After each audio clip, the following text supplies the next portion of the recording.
Hello, humans, and welcome to another episode of Gen X Gamer. Today, guys, I wanted to probably start a new series, and this series would be game defining, console defining games for every console. Let me tell you, for me, when it comes to the Genesis, the perfect game was Streets of Rage 2. For those of you who don't know, and I don't know who would know this that is watching my channel, but let's say that there's somebody out there, right? I wrote a little something. I got a little something, and just took information from different places to put this together. But Streets of Rage 2 is a timeless beat 'em up classic, okay? And for me, I know that many games I remember are out of nostalgia. They might not be the best games for every console. But in this particular case, this game deserves every bit of praise that I'm going to give it. And I mean absolutely every single bit. To me, this is one of those rare occasions where this game is the ultimate expression of what Sega could have done back in the time, back in the day. And first of all, forgive me for my raspy voice. I am sick. I'm sitting here at home and I'm isolated, so I have time to make a video like this. And hopefully I'll make time to make others, for the other platforms of the 16-bit era. But for me, Streets of Rage is the defining game for the Sega Genesis. It's a timeless beat 'em up, right?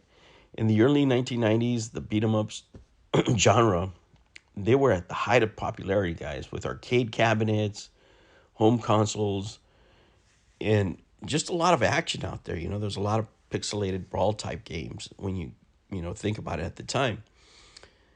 But even at that time, when I bought this game, and I still tell people this, I paid $72.95 for this game when it came out back in the 90s, right? So I don't want to hear any any moaning about $70 games now. During this time, Street Fighter was out for the Super Nintendo, and you can buy one. Street Fighter, at least in the LA area, they were going for up to $100. There just wasn't out there. Everybody was just trying to buy everything out there, and people were buying even retail copies of Street Fighter to scalp them. But then comes Streets of Rage 2 for the Sega Genesis, and it was released in 1992. Right, this iconic beat 'em up is a masterpiece, guys. It is a masterpiece of a game. It really defined the standards of the genre, and it has an enduring legacy. I mean, you can see it with Streets of Rage 4, I thought they would have gone with the old aesthetic, but they didn't. To me, Streets of Rage 2 is still the more superior game, right? And back then, it really was the golden age of beat 'em ups. During the 16 era, beat 'em up games were a dime a dozen, but Streets of Rage 2 really stood out because of its gameplay, memorable characters, and most of all, that electrifying soundtrack, man. The music was good. It was developed by Sega, and this was a sequel to the original Streets of Rage. And it took the essence of that game and amplified it really to create a better experience that was both exhilarating and addictive. And it really was, guys. This is the game that I played for the most for the Genesis. And it lets you choose for a diverse cast of characters. For me, I played them all. It was really amazing, going back and thinking about it. And I started thinking about it because now that I'm sick, I started playing it again on the Nintendo service.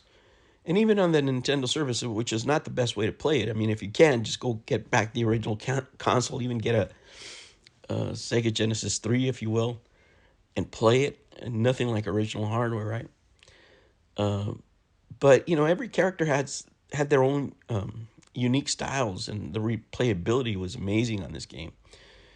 And to this day, guys, it's still influential. It's influential gameplay and design. I mean, it really is a standard for a lot of 16-bit retro style games of this type. That is the standard that you measure it by. What set Streets of Rage 2 apart was the perfect balance between accessibility and depth, right? Novice players, if you're a novice player, you can enjoy the game's straightforward controls and instantly gratifying combat, right? You can just get right in and smack, right? while seasoned players could dive into the intricacies of combos, grappling techniques, and team attacks. The level design was also exceptional, offering a variety of environments. Every stage was different, and man, I really loved it. I love the cast of characters, especially the bad guys. And the thing that people talk about most nowadays is the soundtrack, right? No discussion of Streets of Rage 2 would be complete without mentioning its legendary soundtrack, right? And it was composed by Yuzo Koshiro and Motohiro Kawashima. Oh man, I hope I didn't butcher those too bad. The game's music was groundbreaking. It was like a fusion of electronic dance, house music, techno. It was infectious beats, melodies, and they only complemented the game, man, and they really did. It made the whole thing memorable. And if you had the original Genesis and you put on headphones, guys, that was the way to go. And to this day, Streets of Rage 2, still has an appeal. You could release this game today as is, no changes, and it would get positive reviews. In today's age of photorealistic graphics and complex narratives, Streets of Rage 2 continues to shine, man. It really does. It's a testament to the timeless appeal of classic gaming, of great programming, of craftsmanship in your work when it comes to video games. Streets of Rage 2 offers a gaming experience that transcends the boundaries of time. That's right. And as we celebrate, guys, because this is what this video is, it's a celebration of Streets of Rage 2. We really have to acknowledge the impact that this game had in the gaming landscape. It's a piece of history that reminds us that pure, unadulterated fun that gaming can offer, when it's done right. Guys, if you're out there, make sure you grab your controller, get, access to the game. And if you played it before, played it for old time's sakes. And if you never played this game, I'm telling you, play it. Put your headphones on. Live it if you're like in the early 90s, man. And let me tell you, it'll take you back in time. And it's an experience that you will not soon forget. Guys, thank you so much for joining me. I really do appreciate you guys hanging in there with me through this changing time in my life, for your likes, for your comments, and everything else. I'm having here fun with the family. I have a lot more responsibilities. I have a lot less time. But I'm having a great time. In the times that I can, I share these experiences with you. And I really do want to thank you for your likes and comments, guys. Thank you so much. I'll catch you on the next one. Take care.